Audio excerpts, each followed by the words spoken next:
Y finalizando nuestro recorrido a través del mundo de las redes WAN en CCNA 4, vamos a revisar este último capítulo denominado Network Troubleshooting o resolución de problemas de red. Este capítulo es más bien un overview, sin ningún tipo de actividad práctica, de principalmente las buenas prácticas que hay que llevar en una red y cómo utilizar metodologías de resolución de problemas para diagnosticar y finalmente dar solución a los inconvenientes que vayan apareciendo en las redes. Dentro de los objetivos de este capítulo está establecer una línea base en la red, luego ver metodologías de troubleshooting y herramientas de troubleshooting, describir algunos de los problemas más comunes que ocurren en la implementación WAN y algunos elementos o situaciones que pueden ocurrir en la red corporativa o empresarial. En primer lugar, para establecer una política de correspondiente o adecuada de red, lo primero que tenemos que hacer es, de todas maneras, integrar en nuestro ADN la importancia de la documentación de red, que es algo que yo puedo estar muy de acuerdo con todos de que es una tarea muy tediosa, pero realmente es importante porque al momento de haber problemas, el tiempo de respuesta, la resolución y el tiempo de reacción ante un evento se disminuye considerablemente si es que existe una documentación apropiada de la red. Lo que vemos en pantalla es simplemente un ejemplo de cómo se va documentando, digamos, por ejemplo, tenemos dispositivos, routers, sus distintas interfaces, las direcciones MAC que contienen, sabemos que las seriales no tienen MAC, ¿verdad? Porque no trabajan en el mundo Ethernet. Las direcciones IP asignadas con su respectiva máscara y si ejecutan uno o más protocolos de enrutamiento. Bien. Luego tenemos una hoja separada para un switch. ¿Ven? Un Catalyst 35500, este es un capa 3 de 24 puertos. Y ahí aparece la dirección IP en caso que sea administrable, la configuración de los puertos, la velocidad, el duplex al cual funcionan, el estado en el cual está en STPE, si es que es un port fast, sí o no, si es que está conectado a una red de host o está conectado a otro switch. En este caso, tanto F1 como F2 son modos troncales. Si tienen o no Ether Channel de capa 2, capa 3, pertenecen a qué VLAN y alguna información, alguna información complementaria para esos puertos. Como pueden ver, esta documentación es bastante simple, se puede realizar en una hoja Excel sin ningún problema. Y lo más importante de tener la documentación es mantenerla actualizada. A medida que se van haciendo los cambios en la red, tener una política de actualización de la documentación de la red. A ver, veamos lo siguiente. ¿Por qué es tan importante hacer esto? Nos hemos hecho las siguientes preguntas. Por ejemplo, ¿qué tanto se afecta el rendimiento durante un día normal de trabajo? ¿No? Un día promedio. ¿Ya? ¿Qué, por ejemplo, acá tenemos si acaso la red cumple con las políticas necesarias o está en claro punto de degrado, como pueden ser algunos casos que hemos visto por ahí? ¿Cuál parte de la red se está utilizando con mayor frecuencia? ¿Cuál es la que tiene mayor carga? ¿Cuál parte de la red tiene menor carga? ¿Cuáles son los límites de las alertas que deberían ser seteados para los dispositivos que están monitoreados en caso de que haya algún problema? ¿Cuándo vamos a reportar eso? ¿Y dónde están ocurriendo la mayoría de los errores? Todas estas preguntas nos van a permitir generar o conocer la personalidad, entre comillas, de la red bajo situaciones normales. Por ejemplo, algo importante, si pueden ustedes determinar dónde está siendo usada la mayor parte del tráfico en la red y dónde menos, pueden establecer una política de balanceo de carga para optimizar el performance. Bien. Acá tenemos algunos software que nos pueden ayudar. Por ejemplo, WhatsApp Gold es el nombre del dispositivo que está siendo monitoreado aquí. Este es simplemente un servidor y vean que hay algunas herramientas que también son gratuitas, que se pueden descargar de internet y otras que se pueden comprar naturalmente, que permiten tener un monitoreo de la red en tiempo real y generar estadísticas históricas que permitan, por ejemplo, anticipar el, el uso de ancho de banda de aquí a, digamos, un año más, y con eso poder adquirir con tiempo los equipos necesarios para prevenir una falla, por ejemplo.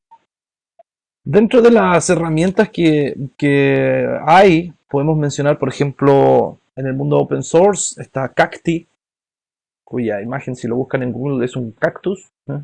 Y básicamente a través de herramientas MRTG se pueden generar modelos de análisis de tráfico, correos enviados, correos recibidos, digamos, carga de las interfaces, uso de CPU, uso de memoria, etcétera. Un completo informe en tiempo real sobre el uso de los dispositivos a través de protocolo principalmente SNMP.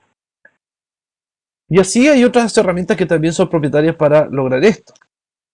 Ahora, en caso de que existan problemas en la red, por ejemplo, que tengamos alguna red que está haciendo flapping, es decir, que sube y baja las interfaces o las adyacencias están subiendo y bajando sin mayor, o sea, causando mayores problemas a la red, sin que nosotros sepamos qué es lo que ocurre, ¿cuál sería el método que ustedes ocuparían para determinar el problema? Tenemos principalmente tres métodos. Uno es el método denominado de ciencia de cohetes o método teórico. El otro es el approach del hombre cavernícola, que es fuerza bruta. Yo creo que muchos lo hemos intentado alguna vez. Y tenemos el approach sistemático, que es considerado el mejor. ¿Ya? ¿En qué consiste cada uno de ellos? Bueno, básicamente en el aspecto teorista o en el método teorista de resolución de problemas, se describe todos los posibles soluciones y posibles causas prácticamente en un pizarrón o en una hoja, y luego a partir de eso se empieza a documentar y empezar a revisar qué es lo que está ocurriendo en la red. ¿Por qué no es recomendado eso? Porque puede tardar muchísimo tiempo en llegar realmente al problema y puede ser que simplemente el problema sea que el cable está malo. Uh-huh. Luego tenemos el approach sistemático, que es sin duda el mejor. Cuando ocurren diferentes síntomas, esto es igual que atender a un paciente si fuésemos médicos. Llega con ciertos síntomas y nosotros haciendo algunas pequeñas pruebas, por ejemplo, ping o ejecutando algunos comandos, podríamos ver efectivamente si es que ocurre algún problema o no y rápidamente determinar cuál es lo que está sucediendo. Ahora, para este approach sistemático es muy importante que quien lo guíe tenga hartos conocimientos sobre la materia que estamos tratando. Todos sabemos que tenemos dos modelos en redes que son modelos OSI y modelos TCP/IP.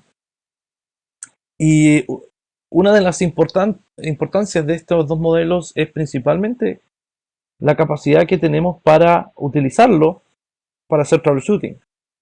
Como cada capa es independiente una de otra, lo que ocurre en la capa de aplicación no afecta a la capa de transporte ni afecta a la capa de internet, etc. Se puede aislar el problema por capa y después determinar si acaso, por ejemplo, el problema es efectivamente una aplicación y no la configuración IP. Cuando tenemos un problema de DNS, por ejemplo, o que no podemos directamente abrir una página web, lo primero que tenemos que preguntarnos es si acaso la conexión física está funcionando. Luego vamos a verificar la capa 2, luego vamos a ver si es que las IP funcionan haciendo ping, etc. Esto está retratado en este slide, donde se recomienda siempre utilizar este método de troubleshooting, de modelo TCP/IP o modelo OSI como quieran, para llegar rápidamente a determinar cuál es el problema de la red. Se comienza en la capa física. ¿Bien? Es muy común comenzar a revisar las configuraciones de los software, configurar de los servidores, si acaso los puertos están bloqueados, si el firewall está funcionando o no, pero a veces nos olvidamos de la parte física. Entonces, puede ser que un cable se haya desconectado, quizás haya tenido algún problema físico o que algún dispositivo haya fallado. Entonces, lo primero es revisar a nivel físico. Cuando eso se descarta, se pasa a la capa de enlace de datos y luego a la capa de red. La forma más fácil de revisar aquí es utilizando un ping. ¿Bien? Y luego llegamos a la capa de transporte y finalmente aplicación y determinamos dónde está el problema y lo solucionamos rápidamente. Como mencionaba anteriormente, hay algunas herramientas que permiten utilizar monitoreo de datos para tener en tiempo real, como ven en pantalla, un informe de cómo está interactuando nuestros dispositivos, cómo están funcionando, y dentro de las que yo personalmente más utilizo está Nagios, Cacti y, ¿por qué no, utilizar alguna que que uno mismo pueda desarrollar? Esto generalmente se hace a través de máquinas Unix y el protocolo que se utiliza es SNMP o Simple Network Management Protocol, que es un protocolo estándar que viene en todos los dispositivos, hasta incluso en los PCs con Windows, que permite remotamente administrar y monitorear la red completa. Sin duda que el monitoreo de redes es un aspecto sumamente importante a tener en consideración. Otro problema que puede ocurrir es no tener en consideración algunas fallas en las topologías WAN. Si tenemos un esquema corporativo donde las oficinas y sucursales están distribuidas remotamente y es necesario contar con un proveedor de por medio para poder interconectarlas, es necesario diseñar muy bien la solución que se está queriendo. Por ejemplo, ¿cuál podría ser un problema acá? Veamos los routers Berlín-Viena que entre sí se conectan a través de París. ¿Qué pasa si este usuario, por ejemplo, necesita establecer una llamada telefónica IP con otro teléfono que está en Viena? Bueno, si ustedes miran un mapa, podrían ver que Berlín y Viena están más cerca uno de otro que ir de Berlín a París y volver a Viena. Entonces puede ocurrir que las llamadas telefónicas IP se vean degradadas cuando se ocupan estos enlaces que están ahí, ya que constantemente hay que utilizar el router París para acceder a esas llamadas. Entonces, también hay que tener en consideración el diseño WAN para este tipo de situaciones. Quizás lo más conveniente en este caso es pedirle al mismo proveedor que hizo esos enlaces que, si es que acaso, puede levantar un PVC directo entre Viena y Berlín. Y en ese caso las llamadas serían directamente. Bien. Consideraciones como esas no hay que olvidar. Algunos aspectos de la configuración WAN o de la implementación es: ¿necesitamos una infraestructura pública o necesitamos una infraestructura privada? Si es privada, puedo contar con las tecnologías como ATM, Frame Relay, MPLS. Si es pública, necesito directamente contratar algún servicio ADSL o Fiber to the Home y sobre esa plataforma correr las VPN, como lo vimos en un par de capítulos anteriormente. Determinar si acaso la latencia puede ser un problema para el tráfico en tiempo real como la telefonía IP. ¿Dónde tengo mayor inconveniente? Ya veíamos el slide anterior, ¿verdad? La latencia puede ser un problema. Confiabilidad, dicen nuestras sucursales dependen de la WAN. La confiabilidad es esencial, la red no debe fallar o acaso tener failover. Bien. ¿Se necesita calidad de servicio de extremo a extremo? Puede ser difícil de obtener a través de Internet. ¿Sí? Seguridad, ¿cómo nos protegemos nosotros mismos a través de los riesgos que pueden ocurrir en una red WAN, ya sea privada o pública? Bueno, una de las formas de hacer eso es a través de VPN. ¿Necesitamos enviar datos sensibles desde una sucursal a otra? También nuevamente nos vienen a salvar las VPN, porque si es que ese es el caso, debemos tenerlas en consideración en nuestro diseño WAN. Esto que está aquí probablemente es lo que yo más extraño cuando tengo que visitar alguna compañía, alguna empresa para hacer alguna auditoría de red o alguna consultoría, y es que en muy pocos casos, yo diría casi nunca, se tienen diagramas de red correctamente etiquetados, actualizados y que respondan 100% a la realidad de lo que está instalado. Es muy extraño encontrar eso. En la mayoría de los casos ni siquiera existe un diagrama de red. En algunos casos existe, pero nunca ha sido actualizado. Entonces se implementa, uno debe utilizar muchísimo tiempo en implementar este diagrama de red, diseñarlo y poder tener una imagen real de lo que está sucediendo en la instalación física. En caso de cualquier falla, tener un diagrama de red con las direcciones IP, con las interfaces, con los protocolos y demás consideraciones ayuda bastante y reduce considerablemente el tiempo de resolución de fallas. Y de eso personalmente puedo dar fe. A veces no es raro que una falla muy pequeñita que nosotros podamos estimar en 15-20 minutos de solución, porque era un comando que faltaba, derive en que una vez solucionado eso, se empiezan a descubrir que hay más problemas detrás y la red no levanta hasta que uno vaya en cadena solucionando esos problemas. Y finalmente, algo que teníamos presupuestado resolver en una hora, generalmente toma 2, 3, 4, 5 días, incluso más. Así es que los diagramas de red son esenciales acá. ¿Cómo solucionamos problemas en la capa física? Primero revisamos que los cables y las conexiones estén bien físicamente. Revisamos si el estándar de cable está siendo utilizado correctamente. Por ejemplo, que tengamos dos routers interconectados entre sí y el cable que los conecta sea directo y no cruzado. Bien. Revisar si es que acaso los dispositivos han sido cableados correctamente, no vaya a ser cosa que esté un cable puesto en una interfaz que no corresponde. Verificar la configuración apropiada de las interfaces y revisar estadísticas de error y tasas principalmente de error de datos. Si es que hay muchas tasas de errores aquí, probablemente hay un problema a nivel físico y por ende, como todos sabemos, todo va a dejar de funcionar hacia arriba. Luego, una vez que descartamos que el problema ocurre en la capa física, vamos a revisar problemas en la capa de enlace de datos. Lo primero que podemos ver, dependiendo del medio en el cual estemos trabajando, recuerden que esta capa es dependiente del medio, es si se trata de una red Fast Ethernet, podemos contar los errores FCS de las tramas. ¿Sí? Estas tramas, si van generando muchos errores FCS, quiere decir que claramente hay un problema a nivel entre las capas 1 y 2. Sobre todo en redes inalámbricas es un tema a considerar. Luego podríamos ver también si es que acaso la encapsulación es correcta en ambos extremos. No, quizás puede haberse seteado automáticamente a una que no corresponde. Y eventualmente la autenticación, si es que es necesario, por ejemplo, cuando trabajamos con PTP.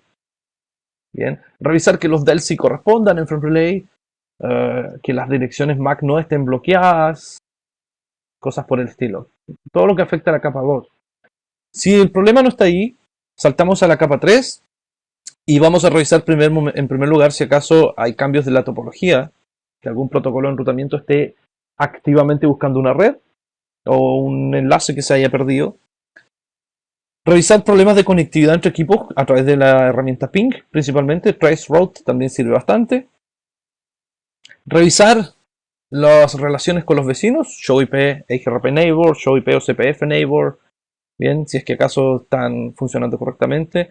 Revisar la base de datos topológica en busca de problemas y finalmente revisar la tabla de enrutamiento. Ese es el orden lógico para solucionar problemas en la capa de red. En la capa de transporte es menos visible cuando ocurren problemas acá, pero de todas maneras podríamos deducir de acuerdo a lo siguiente. Cuando hay problemas de red intermitente, cuando hay problemas de seguridad, cuando hay problemas de NAT, problemas con tráfico específico, por ejemplo, que el correo no se está enviando correctamente o está más lento y no así web, o que digamos las consultas DNS están demorando mucho y si uno pone en la página web directo la dirección IP, carga inmediatamente. Ese tipo de síntomas es un indicador de que podría eventualmente ser un problema de la capa de transporte. Bien. NAT también, recuerden que en la implementación de Overload, que se llama PAT, ocupa los puertos, por lo tanto también se afecta a la capa de transporte. En la capa de aplicación tenemos las siguientes alternativas para resolver problemas. En primer lugar, hagamos ping a la puerta de enlace por defecto. Esto es de capa 3, ya sabemos, pero nos va a permitir determinar si el problema es de red o no rápidamente. Vamos a verificar conectividad de extremo a extremo. Bien, esto obedece a lo siguiente. Si el problema que yo tengo es que mi servidor corporativo no está alcanzable, en primer lugar, número uno, voy a hacer un ping a mi puerta de enlace para determinar que el problema no esté en este tramo. Si el ping es exitoso, voy a verificar conectividad de extremo a extremo, o puedo seguir a un siguiente router, revisar uno a uno los routers con un ping, hasta llegar al destino. Si el problema no se manifiesta ahí, es decir, que todavía tenemos ping con el extremo, quiere decir que a nivel de capa 3, a nivel de IP está todo funcionando y los problemas pueden ser de capas superiores. Puede ser que haya un access list que esté bloqueando el tráfico, puede ser que NAT no esté operando correctamente. Y una vez que eso se descarta, viene el troubleshooting de las capas superiores. Bien.